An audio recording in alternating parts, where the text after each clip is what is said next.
No, awayan na po ng mga DDS, mga kababayan. Banat Bay versus Maharlika. Ibubunyag mo lahat. Sisiraan mo yung mga tao na kapaligid. Awayan yan ng girlfriend. O, awayan. Awaya, madami. Gusto nilang pagmukain na okay lang, madaming girlfriend. Di ba? Para naman pong wala ng pagrespeto sa mga kababayan nating kababaihan yun. Sabay-sabay. No? Awayan ng mga girlfriend. Game! Sino nagsabi? Ako ba? Hindi. Si BP Sara Duterte. Ayan, nung sinabi niya. Oh, ayan.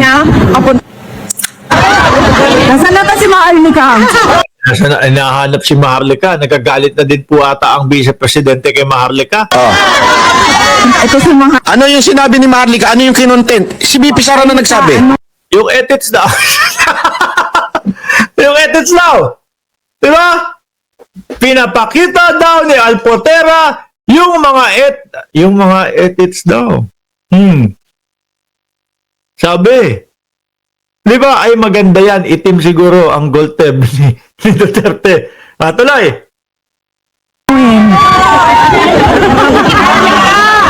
Meron siyang content sa away ng mga girlfriend no? Kasi yan yung tinatago noon pa. May awayan talaga ang mga girlfriend. Tinatago pa, o di ba?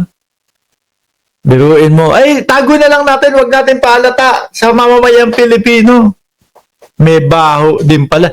Eh bakit hindi ko sasabihin baho yun, mga bossing? Normal po ba sa mamamayang Pilipino? Yung pagsabay-sabayin po yung girlfriend?